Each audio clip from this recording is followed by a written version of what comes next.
Saludos, señoras y señores, y bienvenidos a una entrega más del Mundo por Montera, el canal más audaz para el público más inteligente. Hoy nos acompaña, nos honra con su presencia, una vez más, un muy amigo del canal, al que aprecio por su obra y como persona, que no es otro que el profesor Miguel Ángel Castro Merino.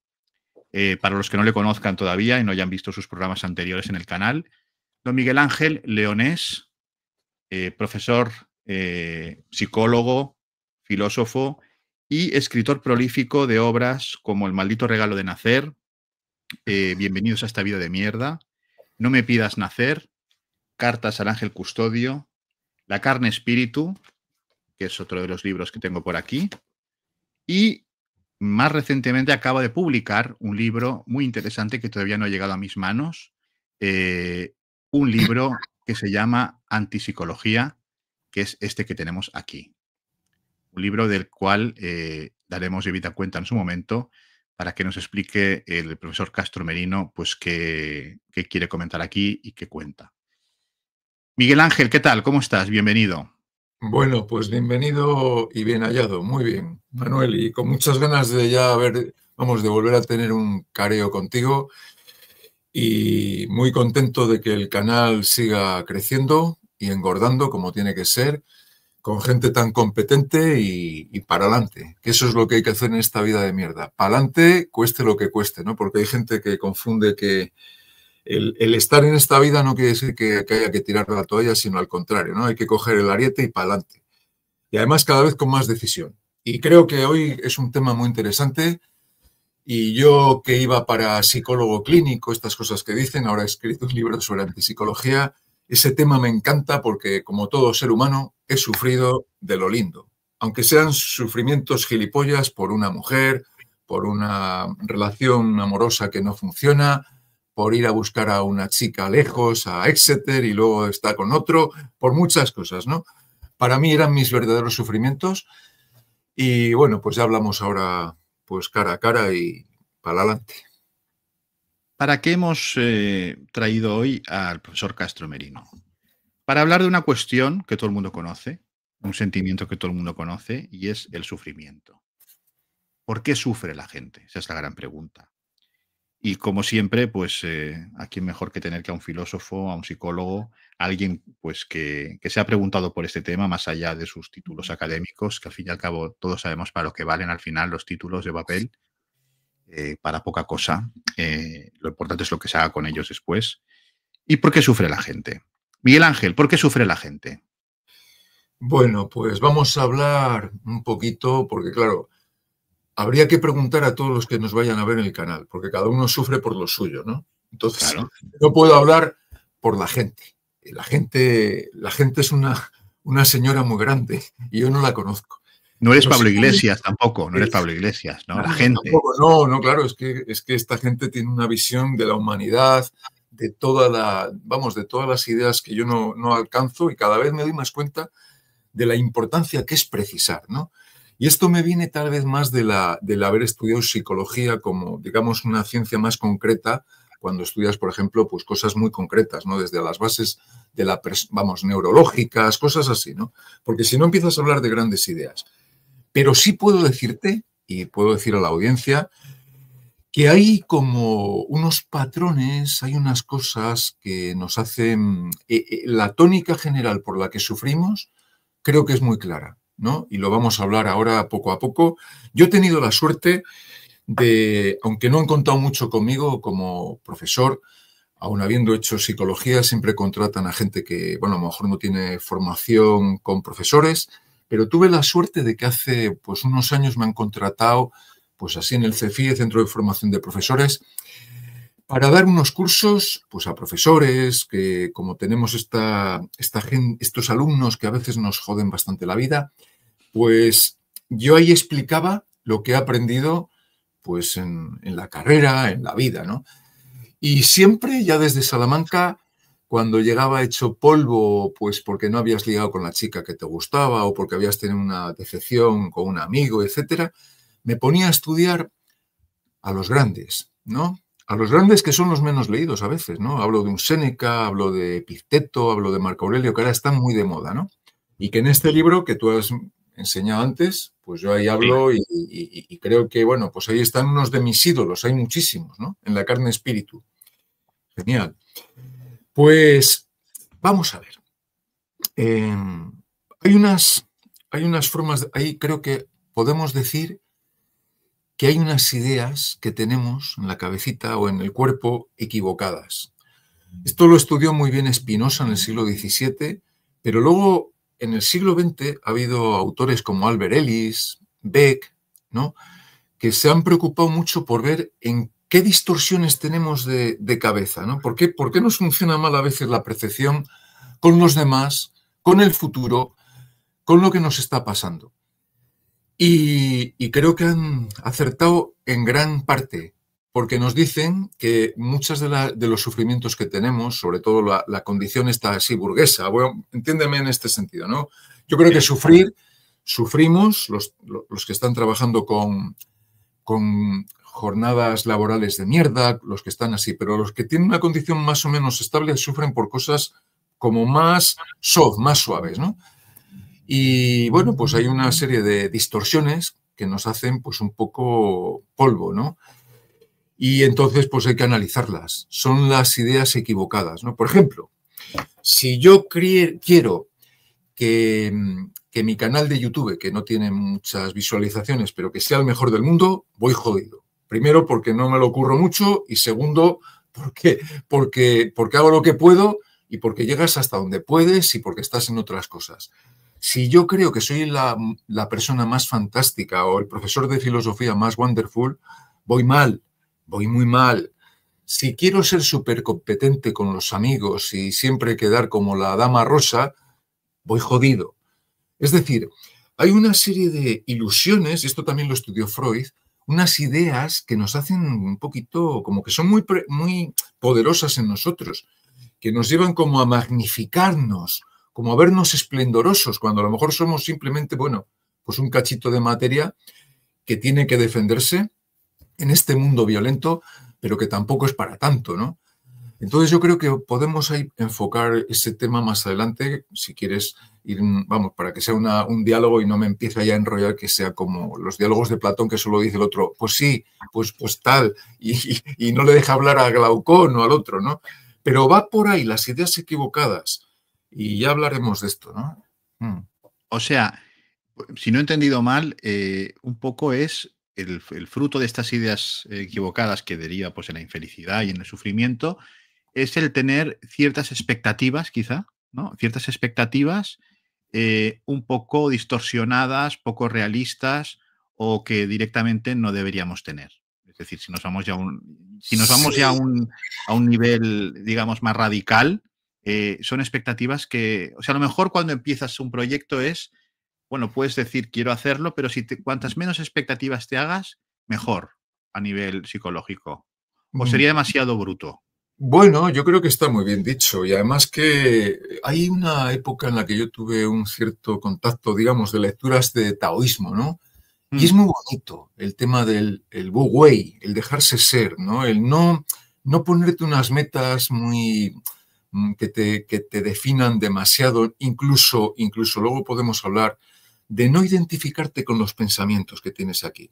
Cuando a veces decimos es que soy gilipollas, es que no valgo para nada, es que todo me sale mal, todas estas ideas que están ahí como pensamientos autodestructivos, creo que están bien estudiados por lo que llamamos la ciencia del comportamiento y que son muy difíciles de vencer, porque nuestra sociedad, el mundo en torno, está diciendo siempre que tenemos que ser happy flowers, tenemos que ser pues como muy perfectos, triunfar en todas nuestras hazañas, que si escribes un libro la gente lo va a leer, pues bueno, por todos los sitios, vas a ser premio universal, la por ejemplo, competitividad. ¿no? Entonces eso hace muy mal rollo, te genera mucho o ansiedad o lo que llamamos su extremo, la depresión, ¿no? Que son, bueno, conceptos que son muy imprecisos. Pero tal vez este rollo de compararte con el otro, la envidia, todas esas virtudes buenas frente a los vicios, es decir, ser cada vez más fuerte, el que te importe un puto cojón lo que piensen los demás, eso es un camino que nos va costando mucho, porque yo siempre era antes, si me permites así personalizar, como muy bien queda, ¿no? Hubo una época que yo caía muy bien los profesores, era como muy estupendo, ¿no? Y llega un momento que, como dice Nietzsche, tal vez en esa época del león, dices, venga, que te den por el culo, ya estoy un poco harto de ser tan camello y voy un poco a ser yo mismo.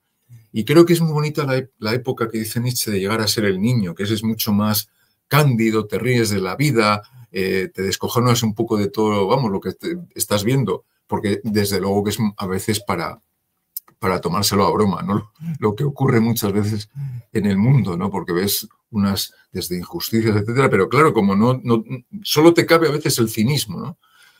Sí. Y entonces, bueno, pues... Bueno, esto que comentas, mira, me hace pensar en algo, y perdona que personalice, ¿no? Pero ahora que hemos ya cumplido un año el Mundo por Montera, ¿no? Yo me acuerdo que hablando con gente que me ha preguntado, bueno, ¿y el canal cómo empezó tal? Yo cuando empecé el canal no tenía ninguna expectativa. Es decir, empezó pues por una entrevista que le hice a un amigo y la cosa fue tirando. Pero no, digo, voy a hacer un canal que vamos, todo va a reventar y va a ser la leche. ¿Tú crees que esto es saludable a nivel psicológico? Yo creo que es muy saludable para ti. O sea, yo lo psicológico, como en mi libro es antipsicología, lo psicológico no lo entiendo, pero creo que es muy bueno para ti y para el canal y para los oyentes, los escuchantes, para que tengan otras fuentes de información que las canónicas que a mí francamente me aburren, ¿no? Yo no puedo encender la sexta ni la uno, me da verdadero ardor, ¿no? Ver ahí a unos que ganan mucho dinero mientras veo a trabajadores como otros, ¿no? Como los compañeros míos, pero como a veces no se enteran, piensan que es normal que un tío que sale ahí haciendo el gilipollas tenga que cobrar así y encima justificado por el establishment que ellos colaboran para mantenerlos, ¿no? No ven ninguna dificultad. Dicen, ay, pues es normal, porque como sale en la tele, bueno, yo objeto a eso, ¿no? Creo que Claro. una cosa es la envidia y otra cosa es la gilipollez. Y yo creo que los obreros o lo que sean, o lo que sea eso, estamos muy gilipollas, porque transiges con una serie de gente, esto lo trato mucho en antipsicología, transiges con cosas que parecen evidentes, desde el sueldo de los políticos, el sueldo de, yo qué sé, hasta yo que soy funcionario, el sueldo de los funcionarios, el sueldo, y eso hay que analizarlo, porque si no te lo crees todo. Y bueno, aunque estamos hablando de por qué sufre la gente, pues hombre, yo sufro un poco por esto, porque veo que el personal sufre mucho en el trabajo y luego ve normal que un tío sale ahí en la tele y se forra y encima tiene prestigio, publica una novela a lo mejor de mierda, un cuento del Principito, en lo que sea, ¿no? Y tiene audiencia porque, claro, se consolida como un estímulo que decimos en conductismo, como un estímulo discriminativo para llegar a la audiencia. Nosotros en este canal, que cada vez está y cada vez va a ser mucho más gigante, va a llegar a, bueno, medio universo. Pero de momento no puede competir con otras emisiones en las cuales están untadas por dinero incluso público para el mismo autosometimiento de los ciudadanos. Es curiosísimo, ¿no? Sí, sí, sí, sí, sí. No sé Pero, si por me he ejemplo, explicado, Manuel, ¿eh? No... sí, sí, te has explicado muy bien. Y nosotros hablamos en otro programa que hicimos aquí sobre toda esta corriente de psicólogos de la felicidad, ¿no? Que lo llamamos traficantes de felicidad al programa.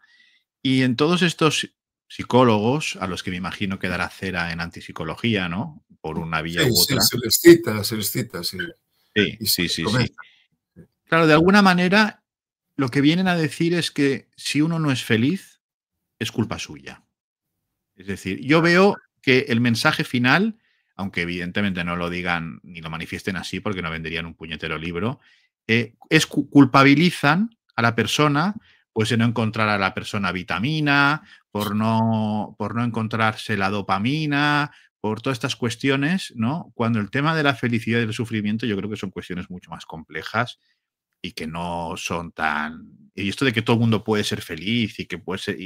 para empezar, ¿qué es esto de la felicidad y del sufrimiento? O sea, es que es lo que dices tú, vivimos en una indefinición total, ¿no? Sí, una de las cosas que falta en la educación es que los alumnos definen a veces muy bien a un mamífero, a un vertebrado, pero luego no saben de sus sentimientos.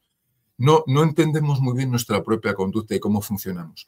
Y creo que es importantísimo que se enseñe el estudio, por ejemplo, de la conducta, de por qué pensamos como pensamos, por qué nos sentimos a veces tristes, porque a veces estamos más, digamos, alegres, que son también términos muy difíciles de expresar. Pero sí, desde luego que esto de la persona vitamina es que es de risa, ¿no? Claro. Anda, que no tengo yo amigos, ahora uno acaba de hacerse, bueno, pues con una pareja, pero han pasado 20 años y la encontró la persona vitamina cuando menos lo esperaba. Por muchos libros que leas, encuentra la persona vitamina, es que eso no aparece. Eso, es que además me parece que es una, yo no sé si la gente se da cuenta, encuentra como que tuvieras necesidad de una persona vitamina, ¿no? Por otra parte. Otra Claro, pero cosa es que yo... es la amistad, pero ya lo da por entendido. Y está por ver si esta persona que ha escrito ese libro, cuando pierda la persona vitamina, no nos dé el peñazo de cómo superar la pérdida de la persona vitamina, ¿no? Bueno, ese Y será el así siguiente toda la libro. vida. Claro. Claro, porque es que pensar que en una pareja siempre nos va a ir bien, ¿no? Pues es otra chorrada, porque a lo mejor cuando encuentras la persona vitamina, a lo mejor te va luego la vida peor. Estás muy bien los primeros años y luego te jode la vitamina, ¿eh? Y se convierte en un tóxico, ¿eh? En En veneno, veneno claro. total. O sea que Claro. son, ya te digo, son cosas como muy, muy para todos y cuando hablamos para todos no hablas para nadie. Claro, pero O sea, yo voy al hecho que me parece a mí aún más grave, y es decir, que este señor que dices tú, pues que ha conocido a la persona vitamina cuando llamamos persona vitamina por usar el término de esta gente, ¿no? sí. Eh, Cuando menos se lo esperaba, y no porque haya leído un libro, pero es que hay gente que yo creo que cuando lee estos libros se siente culpable por no encontrarla. Es que es a lo que te lleva, porque parece como que la hay. Es que si te Claro, dicen encuentra el tesoro, dices, hostia, tiene que haberlo, pero es que a lo mejor no lo hay. Y a lo no, mejor pues tienes que pasar pues por muchos tramos de la vida para encontrar, si se encuentra, que tampoco pasa nada, ¿no? Por no encontrar a la persona que dicen vitamina en tu camino. O sea, que eso es cuando, eso sí que es también, esas cosas yo creo que son muy espontáneas, ¿no? El tema del amor, o sea, que llega cuando menos te lo esperas. Creo, vamos, no lo sé. bueno, Pero hay infinidad de poesía y canciones que así lo acreditan, ¿no? Al menos pues, sí, por parte de los que lo escribieron, ¿no? Pero es que yo creo que me parecen especialmente detestables estos autores, sobre todo porque los libros que tienen son pues para, un poco para gente pues, que tiene problemas, ¿no? Realmente, y por eso los compran, o esperando encontrar la fuente, ¿no?, de la sabiduría. Pero me parece especialmente terrible lo de la culpabilización. Porque yo creo que hay gente que entra en un espiral de comprar libros compulsivamente de estos tipos, ¿no? Porque sí, claro, piensan, oye, si todo el mundo consigue una felicidad, entre comillas, por haber leído estos libros y lo que dicen estos psicólogos y yo no, es que el problema lo tengo yo. O sea, y mm, no, entonces esto que lleva pues a acabar haciendo cursillos, acabar sí, yendo a retiros carísimos, ¿no? Es una especie de hacer ejercicios espirituales, pero en plan pijo, ¿no? En plan pijo burgués del mundo descreído y posmoderno, ¿no? Es una especie de cosa, ¿no?, donde todos se dan de las manos, hacen el corro de la patata y cosas de este tipo, ¿no? Hacen círculos de energía y estas cuestiones. Reiki, cosas de esas, ¿no? Que ya hemos hablado en otras ocasiones. Sí, es un poco alimentar la esperanza, ¿no? Una de las cosas horrorosas es la esperanza, ¿no? Yo la esperanza no la veo como una virtud. Yo creo que hay que actuar. La vida es acción. Y, por ejemplo, pues este canal es acción, escribir un libro es acción, cavar una zanja es acción, plantar tomate es acción. Yo a mí lo de esperar no me va. Creo que hay que intervenir en este mundo, ¿no? Y entonces, pues bueno, pues mientras tengas la esperanza vas de cursito en cursito, vas a una terapia Gestalt que yo conozco, es una cosa increíble. Tengo pues amigos en Madrid, amigas que te cuentan, pues ahora estoy de terapia Gestalt para el tema de la pareja, luego dejan a la pareja porque el terapeuta gestáltico les ha dicho que no le conviene, se mete en una relación peor, o sea que es increíble vamos, la esquizofrenia que generan a la gente, ¿no? Porque hay que ser muy serio en estas cosas, ¿no? Y entonces, pues sí, pues bueno, hay que tener al muñeco ahí entretenido. Claro, pero yo Claro. conozco gente, Miguel Ángel, que, por ejemplo, tiene un psicólogo y lo puede pagar, Ah, que, por ejemplo, pues tiene una videoconferencia con el psicólogo cada semana y al psicólogo pues lo tiene en WhatsApp para preguntarle cualquier cosa en cualquier momento. Claro, esto desde tu conocimiento de la mente humana, ¿Cómo describirías este tipo de relación? Bueno, pues si es que cualquier autor te diría que es como muy basada en el padre o en buscar ahí una madre protectora, ¿no? Y no enfrentarte tú a ti mismo. Yo creo que eso está bien. En ciertos momentos nos podemos encontrar con una persona que nos pueda ayudar, tanto en la consulta como en la vida, ¿no? Pero el problema de cuando tienes mucha dependencia de un maestro, un gurú, de un Krishnamurti, no te deja crecer, ¿no? Yo creo que hay que dejarse un poco fluir e incluso mandar un poco a paseo a los maestros, a los profesores y generar tus propias experiencias, meterte en líos, que eso es muy hegeliano, salir de ellos si puedes, y entonces creo que es muy infantiloide, ¿no? Porque tal vez esta sociedad es un poco así de muy súper protectora, muy débil, somos muy quebradizos. Y hubo una época que, bueno, todos habremos pasado, que estás siempre pidiendo consejito, ¿no? Pero llega un momento que tienes que volar, porque si no, no eres tú, lo que llama Freud matar al padre. Y se trata de eso, yo creo, vamos, yo creo que eso funciona en ciertos casos. Luego también, leyendo así a psiquiatras muy interesantes, no los típicos psiquiatras, sino psiquiatras que tienen una formación filosófica, por ejemplo, a Bronco Bunin, que lo trabajo ahí en El maldito raro nacer, me llamó mucho la atención de que la gente sufrimos porque nos damos un autobombo de la hostia, una autoimportancia tremenda, ¿no? Creemos que somos, lo que decía antes, ¿no? La princesa de la primavera o la dama de otoño, ¿no? Y la vida nos va diciendo que, bueno, que no es para tanto, ¿no? Que aunque ganes un puto premio Pulitzer o los Grammy o los Oscar, luego acabas como Bette Davis, como Audrey Hepburn o como Cary Grant en la puta tumba. Es decir, que también un poco el concepto de que somos seres limitados y que incluso lo que hacemos, por muy exitoso que sea, yo ahora últimamente, y yo creo que también te pasa a ti, como estás siendo potente en lo que estás haciendo, pero también con una cierta prudencia, frónesis, que nos diría Aristóteles, ¿no? Diciendo, Sí. éxito efímero, que dirían incluso los autores, los filósofos así, pues más potentes, ¿no? Cuidado, porque ahora triunfas, pero luego te vas a tomar por el saco. Y esto te lo voy a comentar porque te lleva nos lleva a creer que nuestra autoestima se funda en que tenemos éxito, sea editorial, sea profesional, sea con los amigos, sea con la pareja. Pero la autoestima, yo tengo un vídeo en YouTube donde, bueno, pues intento descuartizar el mito de la autoestima, ¿no? No hay que yo creo que no es acertado estimarnos cuando nos va bien y maldecirnos cuando nos va mal. Creo que hay que saber dejarse del puñetero nombre Miguel Ángel que nos han impuesto desde niños, Miguel Ángel, Manuel, Pepa, Josefa, porque si te identificas con ese concepto estable, puedes llegar a reificarte, es decir, a convertirte en una cosa que se pone ante los demás como un maniquí para que lo juzguen, y eso es muy peligroso. Esto me lo ha dado mucho las lecturas que he hecho de gente, creo, muy sabia, y también pues mi propia vida, ¿no? Cuando tú te etiquetas, yo es que me va bien, me ponen un 8 en psicodiagnóstico, soy la hostia, me ponen un 6 en biofeedback, me voy al derecho canónico, como te pudo pasar a ti un 10 o lo que sea, y eres la flor de la facultad de derecho o lo que sea.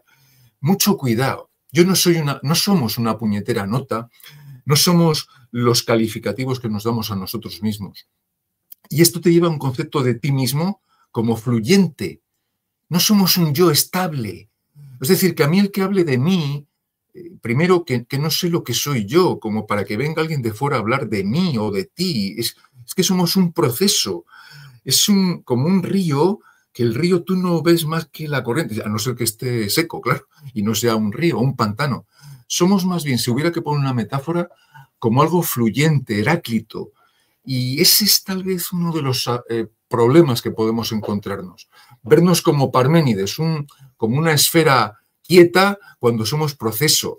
Hay millones de relaciones que cada uno de los que estéis escuchando esto y lo vais a escuchar, pues tenemos con los demás. Unos nos quieren, otros nos desprecian. Nos viene incluso hasta bien para entender un poco el Tao Te Ching de la vida, ¿no? Porque ¿por qué tendría yo que ser amado por todo el mundo, ¿no? Y esto te lleva a ser más flexible, a entender que, bueno, pues hoy estás mejor que mañana y que los días, las estaciones, todo esto, ¿no? Vaya rollo que te estoy metiendo. No, no, no, en absoluto. Pero Yo bueno, creo me he que, soltado porque me lo has permitido. Yo sí, por pues por descontado, ahí va. Y sí, estás en Manuel, tu casa. Estás en tu perdona, casa. Dime. Manuel, entonces, ante la autoestima, qué podemos proponer? Yo creo que hay un concepto filosófico, mejor dicho, un concepto vital, y es aceptarme incondicionalmente. Es muy difícil, ¿eh? Porque todos tenemos desde a lo mejor la nariz torcida, un diente, esto lo estudió hasta la psicóloga Charlotte Butler, la psicología de la adolescencia, todos tenemos nuestros complejos, tanto físicos, de carácter, como lo llaman, ¿no? De personalidad.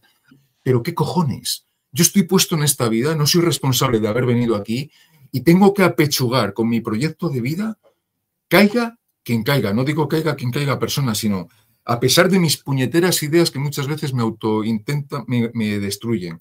Entonces, aceptémonos, claro, el que pueda, y creo que es un proceso. Tienes que aceptarte, mejor dicho, sería muy conveniente que nos aceptemos, que digamos, hostia, pues mira, la vida es una mierda, estoy vivo, es lo mejor que hay hoy por hoy, dentro de lo malo que es, pero no me voy a despreciar, no me voy a juzgar, no me voy a etiquetar, que es una distorsión cognitiva. Etiquetarse, etiquetar a los demás. Es que es tonto. Bueno, vale, es una forma de hablar, ¿no? Pero ¿por qué es tonto? O sea, o es listo. Einstein era muy listo, a lo mejor haciendo ahí la teoría de la relatividad, pero luego estudiamos su vida amorosa y mal, ¿eh? Mal, ¿eh? Ahí cero, vamos, o cuatro. Y todos tenemos nuestros déficits, ¿no? Entonces, un buen concepto, como digo, que se puede proponer a la audiencia, el que quiera, claro, es aceptarme porque soy, vamos, no hay manera de, o sea, somos así, no hay manera de cambiarnos ipso facto. Y es difícil, pero es un proceso interesante, ¿no? Incluso a veces maldecirte tampoco pasa nada, ¿no? Hombre, yo creo que lo de basar eso que conocemos como autoestima en el éxito, evidentemente, en el éxito o en el fracaso es un suicidio directamente, porque la mayoría del tiempo no nos va bien. Es decir, la mayoría del tiempo o nos duele una pierna o nos levantamos con un cabreo por lo que sea o tenemos no sé, un mal día, ¿no? Pero luego también está en saber llevar eso que llamamos éxito, entre comillas, en la vida, cada uno en su ámbito, con cierta frialdad, con cierta frialdad. Y a mí me viene a la mente una anécdota del Ayatollah Khomeini, que te va a gustar mucho, el Ayatollah Khomeini, porque cuando llega el Ayatollah Khomeini a Teherán después de derrocar al Shah, ni más ni menos, derrotar al Shah de Persia, y llega, llega desde París en ese vuelo famoso de Air France a Teherán, y hay una masa de, qué sé, cientos de miles de gente pues así extasiada, ¿no? Por recibir a Khomeini, y se mete en el coche para ir a donde fuera, ¿no? Y tal. Y ve toda esa gente que se sube a los coches, que quiere tocarle un trozo de la capa. Le preguntan, ¿qué siente Imam al ver todo esto? Y dice, nada. Sí, Es sí. decir, Khomeini era un hombre que tanto en sus fracasos, yo no entro en por qué era así, que Sí, tendríamos que sí. hablar de los temas religiosos y todas esas cuestiones, pero tanto en sus éxitos, imagino, como en sus fracasos, que los debió tener y muchos, en su vida política y religiosa, ¿no? De hecho, creo que le mataron a no sé, familiares y todas esas cosas terribles, ¿no? Pues había conseguido eso de decir, bueno, esto al fin y al cabo es nada, porque yo soy viejo, me moriré dentro de 4 días y todo esto quedará en nada. Pero eso no le impedía actuar. Eso no le impedía actuar. No vamos a entrar si estamos de acuerdo con Khomeini o no, porque esto no es el Sí, motivo de sí. la... Pero hablamos del tema psicológico, ¿no? Del personaje. Es decir, aquello no le impresionó en el sentido de que no pensaba que por tener a todos los miles de iraníes en ese momento esperando que llegara tal como si fuera el Mesías, pues no hizo ningún espectáculo ni nada, sino que dijo nada. sea, esto es nada y acabará en nada. Ya está, ¿no? Me parece que es una anécdota pues, que viene a cuento con lo que estamos hablando, ¿no? Sí, muy bien. Sí, no poner distancia un poco, ¿no? Entre nuestra persona y el personaje, ¿no? O sea, que una cosa es lo que pueda parecer ante los demás y otra cosa es nuestra realidad, que es mucho más densa y más intensa, claro, mucho más, digamos, profunda. Dejarse llevar por las imágenes, sabemos que Platón era el más crítico con las imágenes, porque las imágenes nos llevan al engaño, las apariencias, ¿no? Frente a lo que es real. Y creo que hay algo profundo en cada uno de nosotros que es, bueno, pues como un tesoro que no debiera ser profanado ni siquiera por nosotros mismos. Voy a hablar en este lenguaje casi místico, pero entiéndaseme para un materialista lo que se quiere decir. Es decir, que hay que respetarse a sí mismo, hombre. Que hay que ¿Y qué hacerse valer. Sí, y un tema que yo creo que no podemos obviar, bueno, cuando hablamos de por qué sufre la gente, ¿no? Muchas veces nuestra cultura, por las convicciones religiosas, etcétera, ha visto en el sufrimiento una forma de felicidad futura, de expiación. Sí, ¿Cómo ves todas estas? Bueno, ya me imagino cómo lo ves, ¿no? Pero te lo tengo que preguntar, porque forma parte del sufrimiento, ¿no? Hay gente pues que dice, bueno, cuando yo sufro, pues me identifico con Cristo en la cruz, ¿no? Por ejemplo. Esto es algo ya, pues que no nos es tan lejano, o sufro pues porque con esto hago un acto de reparación pues de las blasfemias contra nuestro Señor. O yo sufro para que la gente sufra menos. Estos son discursos que en una parte de la sociedad pues existen. Yo creo ya. que vale la pena traerlos aquí a ponerlos sobre la mesa, ¿no? Porque esto también... Algo queda de esto, ¿eh? Algo Sí, queda. sí, sí, queda.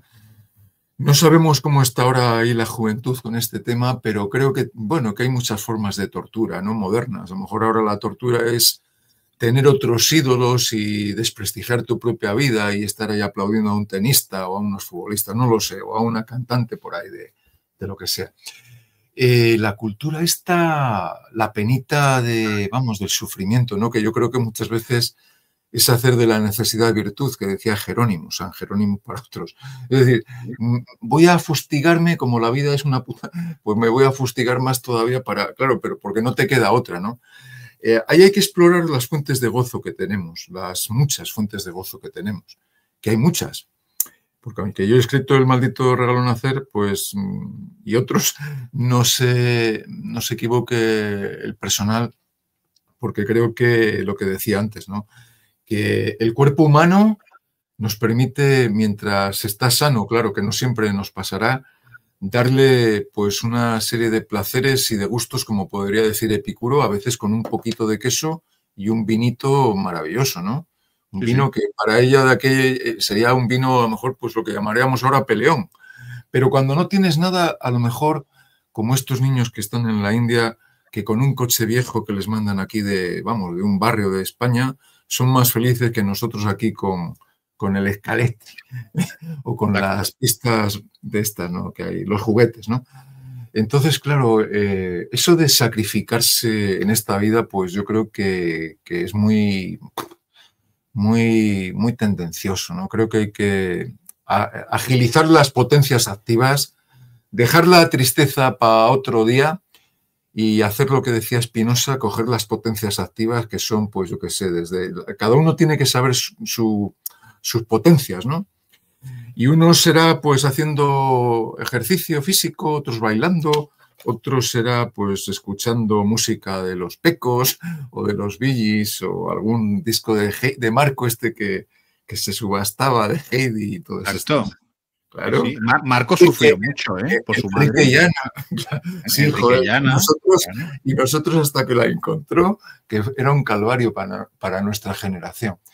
Entonces, bueno, pues es que me da mucha rabia, ¿no? Cuando dices que esto de sufrir por Cristo en la cruz, a mí lo de Cristo, bueno, allá él, ¿no?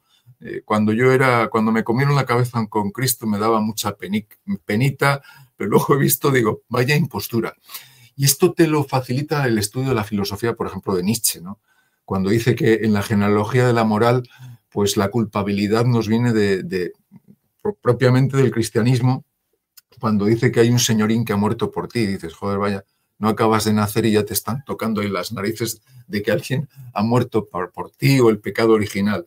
Esto, el que se lo quiera creer, bueno, me parece muy bien, pero que a mí ya me han dado bastante la chapa y por eso yo intento racionar para que ya, vamos, dejemos un poco ese discursito y vayamos aquí a distribuir la riqueza que es más importante, a lo mejor la del Vaticano, los monasterios, etc. Claro, pero si hablamos del sufrimiento, somos españoles, vivimos en España, somos en Occidente, y este es un discurso que no es tan lejano a nosotros. Es decir, hay que hablar de ello porque hay gente que habría que analizar, que por eso cuando hablamos de felicidad o sufrimiento hay que definir muy bien los conceptos, porque estoy seguro que hay gente que en ese sufrimiento que lo ofrece encuentra felicidad, quizá, o es una felicidad falsa. Yo cuando leo, aquí tengo un montón de libros de Teresa de Jesús, es increíble. Hemos hablado de esto alguna vez. Dices, madre mía, lo que sufrió esta mujer por no casarse con un varón que a lo mejor le hubiera hecho la vida más imposible. Pero ¿para qué tanto sufrimiento, mi niña? Te quiero decir, muero porque no muero. Está esto, que por cierto las poesías de Teresa de Jesús, Juan de la Cruz, nos encantan, ¿no? Yo creo. Pero, joder, cáspita, ¿no? Que diría Escotado. Caramba, joder con el sufrimiento tal. El martirologio yo creo que hay que mandarlo ya a la basura, ¿no? Es decir, y prueba de ello es que los papas y todos estos, cuando están malos, no se martirizan, sino que van ahí a la clínica esta que llaman allí, no sé, la Gemani, y van allí Gemelli, a curarse.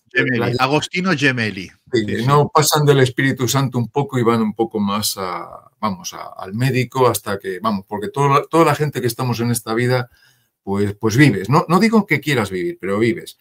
Y entonces, bueno, pues no sé. Pero hablando de esto de los papas, ya sé que el tema de la religión te toca un poco las pelotas, porque te cargas. No, es muy interesante, ¿eh? A mí me encanta. Sí, Tengo esto lleno de libros. No, y pero sabes. mientras no me intenten imponer, que no me cuenten ni el Alá. No, pero aquí ni estamos Buda. hablando, aquí no hay imposiciones. Hombre, no te digo a ti. No, ¿Cómo voy a decir a ti? Ya lo sé, pero hablando del tema de los papas, ¿no? Yo me acuerdo que cuando estaba muriéndose Juan Pablo II, que recordarás que fue una muerte, bueno, pues que Juan Pablo II murió en el cargo y murió, pues todo, estaba, pues, pobre hombre, deforme, estaba hecho polvo. Entonces yo me acuerdo que en aquella época nos decían, el Papa es un ejemplo de sufrimiento y nos da el ejemplo de Cristo en la cruz, sufriendo. ¿Perdón? El padre Policarpo. El hermano Policarpo dice, ¿cómo sufrió nuestro Señor en la cruz? Pues así Juan Pablo II hace que él no se baja de la cruz. Es decir, porque le decíamos, pero este señor debe estar sufriendo, le duele todo y tiene que viajar, ir a todos lados. Y nos decían, no, pero es admirable porque sufre tal. Bueno. Muere Juan Pablo II y llega Benedicto XVI. Y Benedicto XVI dice, señoras y señores, no tengo fuerzas, estoy cansado y dimito. Entonces me acuerdo que decían, es un ejemplo de humildad. Es un ejemplo de humildad, la humildad que nos mostró nuestro Señor Jesucristo, la humildad en aceptar pues su destino, en no rebelarse a la voluntad del Padre. Esto es como un poco curioso, ¿no? Es como un poco curioso. Los políticos, esto es como el rollo de los políticos, ¿no? Que si dimiten, bueno, lo hacen por el pueblo y que si no dimiten, lo hacen por el pueblo. O sea, son los típicos engaños que se nos hace a los crédulos, ¿no? Pero bueno, que hay que actuar ahí, hay que pensar que es todo un poco ahí filfa, engaño, pero muy simpático. Sí, siempre tiene, bueno, el Espíritu Santo además eligió a dos al mismo tiempo. Es una cosa que no encaja por ningún lado, pero bueno. No, pero el sufrimiento, claro. Pero ves a todas, por ejemplo, las monjas, sí, ¿no? Ves esas monjitas todas sonrientes, tal. Bueno, deben tener algún tipo de felicidad, ¿no? Para estar así. Hombre. Es que yo cuando tuve esa época que me iba aquí a San Isidoro, cuando vengas a León a mi casa y estemos aquí en el Románico, aquí al lado de casa, ¿sí? Yo me pasé era niño, tenía 17 años, qué bien me lo pasaba, Dios mío. Es que lo tenía Jesús para mí. Era casi como yo hablaba con Jesús, me le llevaba los evangelios. Bueno, me duró esa fantasía 3 años, ¿no? Curiosamente, bueno, pues el Señor, si es que da la fe Él, pues me la quitó, ¿no? Pero era una ilusión tremenda porque tenías a Jesús, la segunda persona de la Santísima Trinidad, amigo Sí. tuyo, ¿eh? No era yo cualquier cosa, ¿eh? No como Hombre, luego tenías que ya... a la segunda hipóstasis Sí, para sí, ti. totalmente. Y Claro. entonces, bueno, pues estaba ahí el Paráclito, estaba todo, estaba el Padre y era increíble, pero claro, eh, luego pues vas descubriendo que las monjitas que decías, pues qué majas son, ¿no? Yo creo que son majas. Lo único, cuando estoy haciendo un vídeo el otro día en Sahagún, que tiene un monasterio, en Carrión de los Condes, ¿qué monasterios tienen, Dios mío? Yo digo, joder, si tanto, digo, más que vocación, tienen vocación con B, es decir, que empiezan ahí es que es un parador cojonudo. Yo creo que esos monasterios, ya que han sido detraídos bueno, han sido pues construidos con el dinero del pueblo, se podrían hacer residencias para ancianos. Esto lo voy a hacer yo, vamos, lo voy a intentar aquí en León. La cantidad de monasterios que tenemos aquí en León, como solo están 3 o 4 monjas y son tan caritativas, tienen ese espíritu cristiano, que conozco algunas, ¿eh? Conozco algunas monjitas que, madre mía, la Caritas Christi, ¿eh? Madre mía, el rollo que se traen algunas. No también conozco algunas buenas personas con el hábito, bueno, tal, por supuesto. Pero madre mía, el rollo que se traen con la propiedad privada de la Iglesia Santa Madre Católica y Apostólica. De las otras religiones, ya cuando estén aquí más afianzadas, las mezquitas y todo, ya hablaremos, porque también tienen lo suyo, ¿eh? Y entonces, bueno, es curiosísimo, pues esto, ¿no? Que cómo se puede tener esas extensiones de terreno. Tú vas a cualquier pueblo aquí en León, es que tienen una cantidad de terreno público. Tú coges así en satélite, en Google Maps, satélite, y dices, joder, ¿cómo empezó aquí el del borriquito entrando allí en Nazaret, en Jerusalén, el nazareno, y luego nos ha llegado aquí el Vaticano? Pues mira, esto es una de las cosas que puede hacer sufrir a la peña, ¿no? Ver cómo el cristianismo pues antiguo era muy distinto a lo de ahora, ¿no? Y ahora se ha convertido en un ateísmo, digamos, de tercera generación, que diría Gustavo Bueno. Es decir, es el ateísmo pues político, de los curas como funcionarios sociales que dan los ritos del bautismo, etcétera. Pero Manuel, don Manuel, no me gustaría salirme del tema porque estamos con el tema del sufrimiento, entonces me he salido. Pero nada mejor que la filosofía para salirse de un tema a otro, y eso es lo que me gusta a mí, ir de aquí para allá, como una mariposa. Yo te quería preguntar que muchas veces, o la mayoría, es como un lugar común en nuestra sociedad decir que nuestra sociedad es peor o la gente sufre más, está más vacía, más insatisfecha, precisamente porque ha dejado de creer. Porque la religión pues ha desaparecido a nivel, digamos, de masas, ¿no? Vivimos en una sociedad secularizada, en una sociedad pues donde la religión ya no tiene un papel preponderante aparentemente, ¿no? A nivel pues de como podía ser hace 50 o 60 años o tal. Y que es culpa, pues, que es una sociedad pues agnóstica, atea, es decir, que prescinde de lo trascendente, ¿no? ¿Qué podrías decir tú a esto? Bueno, pues así, hombre. Vamos a ponernos humildes, que a veces digo unas cosas que luego digo, hostia, ¿cómo habré dicho? Pero no me arrepiento, ¿eh? El arrepentimiento no es virtud. Vamos a ver, yo creo que a la pregunta que me haces, yo creo que es la pérdida de la fe, no ha pasado porque yo creo que antes tampoco creían. Yo creo que la gente cree que cree, ¿no? Entonces, O sea, niegas la mayor, tú niegas la mayor. sí, sí, hombre, porque es que aquí tengo libros de Rollo Marín, que me encanta. El padre Rollo Marín estaba en Atocha, era un dominico que en las radios de la época del tardofranquismo daba unos mítines, unas homilías que la gente estaba encantada, porque sería como ahora, pues en la 3 o en la 2 o en No, la hombre, sexta, no. ¿no? Rollo marinera mucho más Sí, categoría, ¿no? tengo No. toda su obra, ¿eh? Tengo aquí toda su obra y me encanta, tengo que reconocerlo, etcétera. Pero creo que no creían.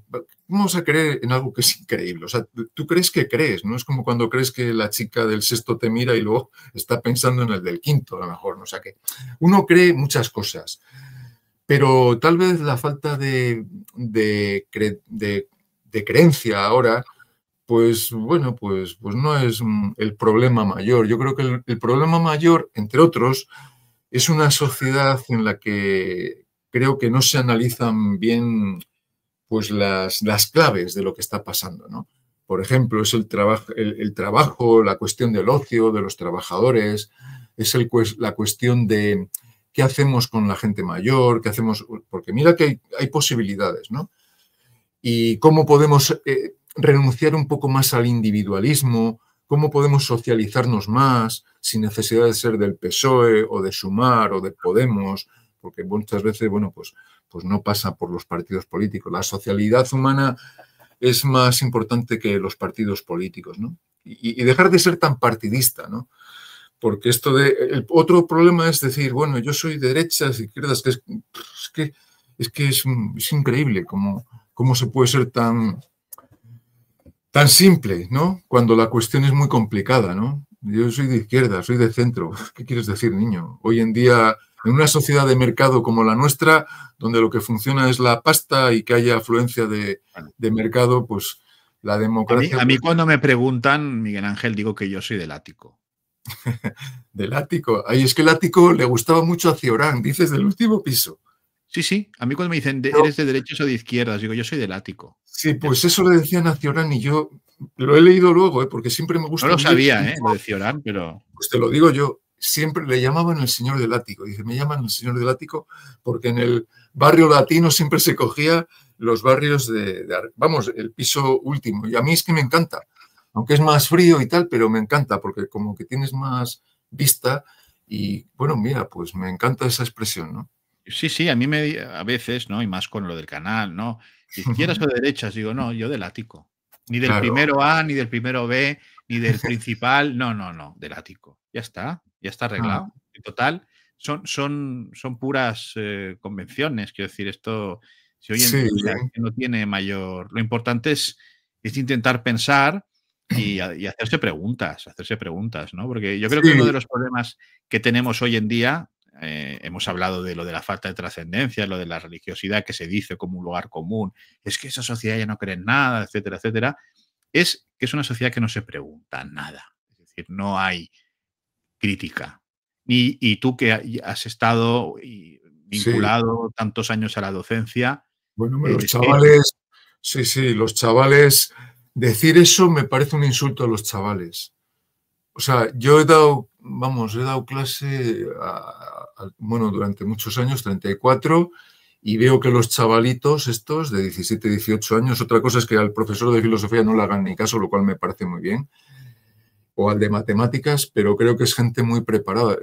No todos, pero desde luego que el grueso de la población son chavales que quieren saber dónde están, conseguir un puesto de trabajo en este mundo violento y tienen la cabeza muy bien asentada. A mí me ha sorprendido porque a veces digo, sois más maduros que yo, me da terror, ¿no? Y eso me congratula mucho con esta juventud porque hay de todo. Hay chavales que dicen, joder, macho, ¿quién pudiera evitarte, ¿no? Pero como estamos en la función pública, pues hay que tolerar a todos y me parece muy bien. Pero ellos a veces no toleran a los profesores. Dicen, es que esta profesora me cae mal. Digo, pues aguántate porque tú a lo mejor tampoco me caes bien a mí. Entonces, sí, pues esa cuestión es muy curiosa, ¿no? Que los chavales, pues hay de todo. Y los hay, pues, cabeza loca, como los ha habido siempre, y menos, vamos, muy, muy centrados, ¿no? Y...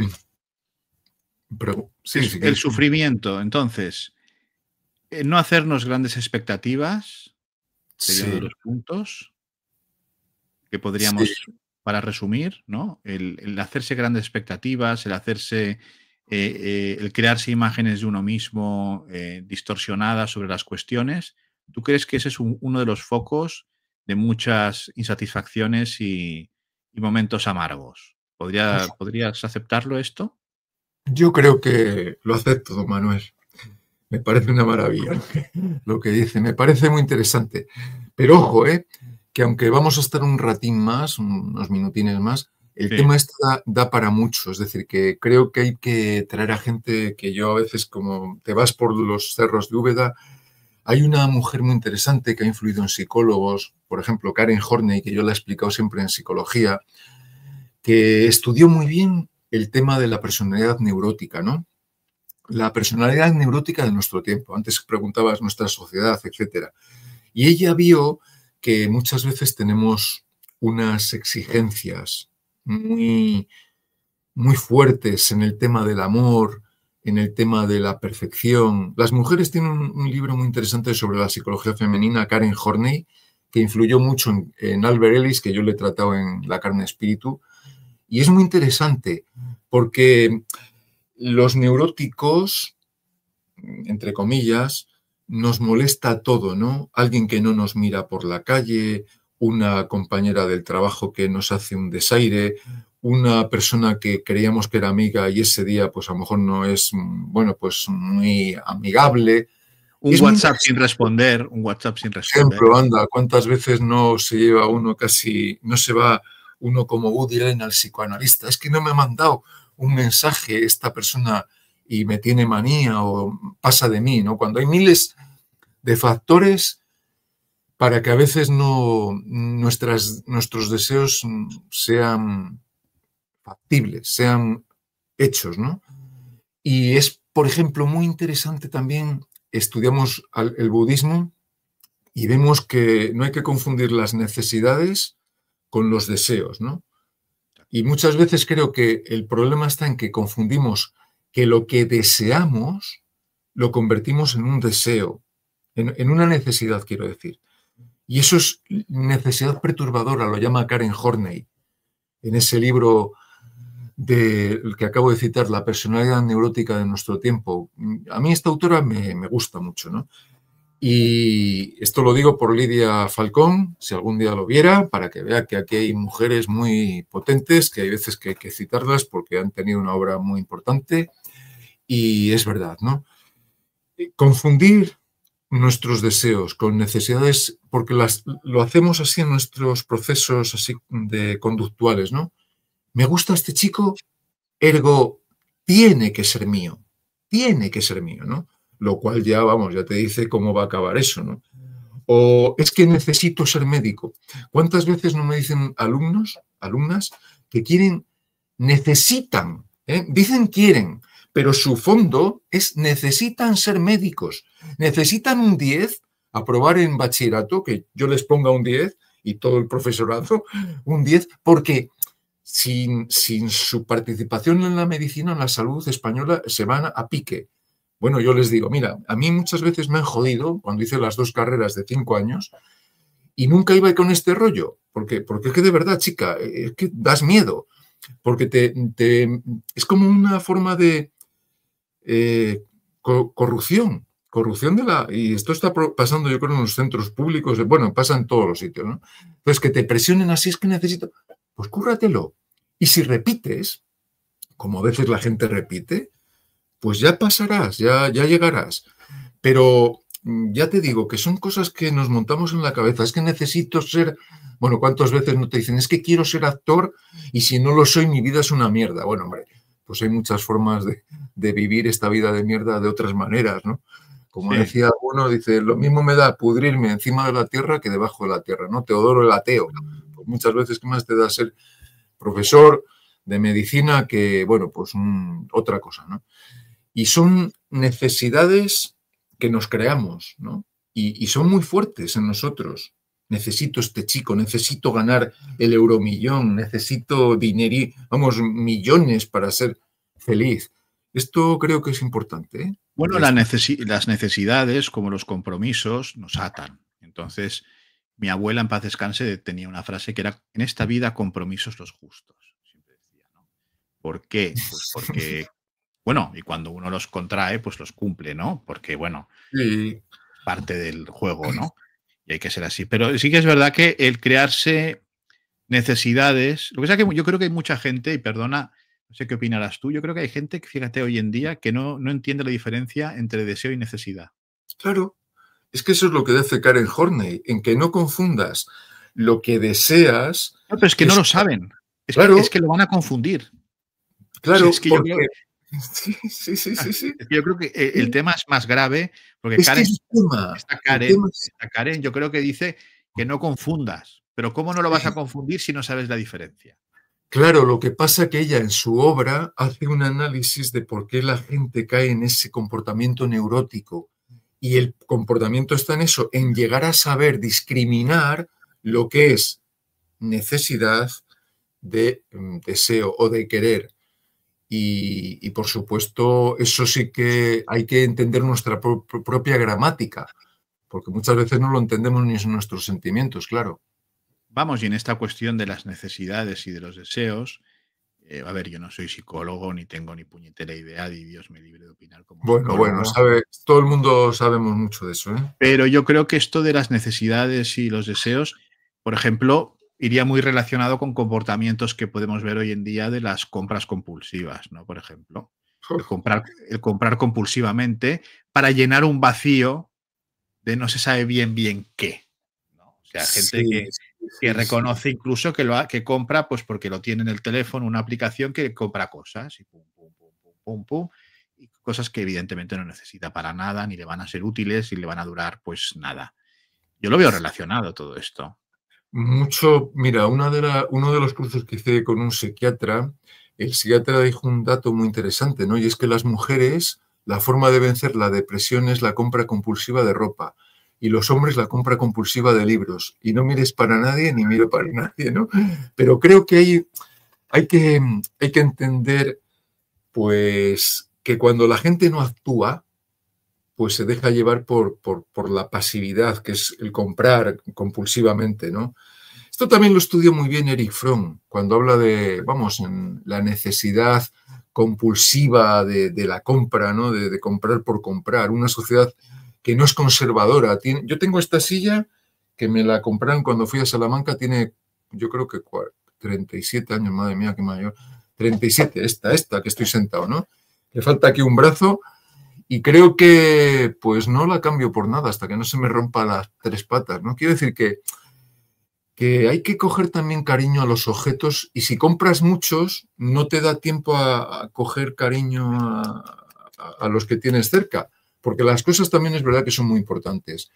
Y yo una casa sin libros no podría vivir. Entiendo que haya gente que puede vivir sin libros, pero es verdad que comprar por comprar, yo he pasado por esa época y menos mal que ahora me he puesto a escribir, a hacer cosas, porque si no estás todo el día de librería en librería, que yo me lo he pasado, bueno, en Dillons, en Londres, en París, me encantaba, ¿no? Y me encanta, pero ya menos, ¿no? Ahora estás más en otra cosa.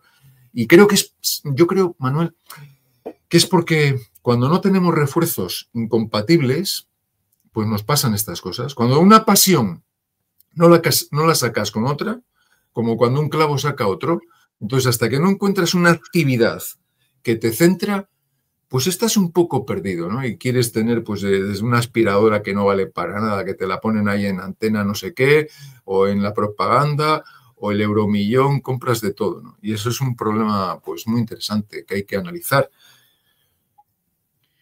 Bueno, pues creo que hemos tratado el tema del sufrimiento. Tenemos unos puntos interesantes para trabajar que nos has dejado, para analizar y darles vueltas, reflexionar sobre ellos, porque el sufrimiento es un acompañante al que todos conocemos. Es decir, yo creo que no hay nadie que nos pueda estar viendo ahora, señoras y señores, que diga yo no he sufrido nunca ni voy a sufrir nunca.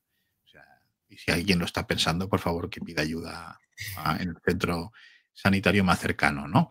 Pero creo que son claves muy interesantes, como siempre, y nada, seguiremos dándole vueltas y podemos hacer un segundo espacio dedicado a esta cuestión porque creo que el tema lo amerita y se nos quedan cosas en el tintero que creo que vale la pena desarrollar. Miguel Ángel, si te parece. Pues sí, don Manuel. Don Manuel García Munté, me parece que ha estado muy bien. Y nada, pues dar las gracias al público, al que le parezca, pues eso, lo que si esto ha tenido pues alguna cosa positiva, yo encantado, y si no, pues qué le vamos a hacer, ¿no? Que sufro mucho y sufrimos mucho. Así que gracias por por tu invitación y que el programa cada vez sea más fuerte y hay una madera muy cojonuda, ¿eh? Aguilar, Paz, todos estos, ¿no? Ahí estamos. Y decir a nuestra audiencia que pues, haremos Dios mediante un segundo programa sobre la cuestión. Pueden dejarnos comentarios en este programa sobre preguntas que les parezcan interesantes y relacionadas con este tema. Y luego encontrarán en la descripción de este programa el canal del profesor Miguel Ángel Castro Merino, el canal de YouTube, y luego el enlace correspondiente para poder acceder a sus libros, ¿no? Por si quieren deleitarse con lecturas pues, que les dejen un poco sacudidos, pero en el buen sentido, en el mejor sentido de la palabra. Y nada, hasta más ver, querido Miguel Ángel. Quedamos así. Muchas gracias. Venga, Manuel, pues un abrazo, ¿vale? Y a Cordial. todos ustedes, señoras y señores, muchísimas gracias. Recordarles que pueden ayudar al canal suscribiéndose, dándole al me gusta, mediante estos 2 números de Bizum que contribuyen a sostener las actividades que aquí realizamos. En PayPal, si les es más cómodo, nos ven desde fuera de España. Entrar en el canal de Telegram, @elmundopormontera, y seguir en X en @mgmonte. Y a todos ustedes, señoras y señores, muchísimas gracias por haber querido conectar una vez más con El Mundo por Montera, el canal más audaz para el público más inteligente. Buenas noches. Buenas noches.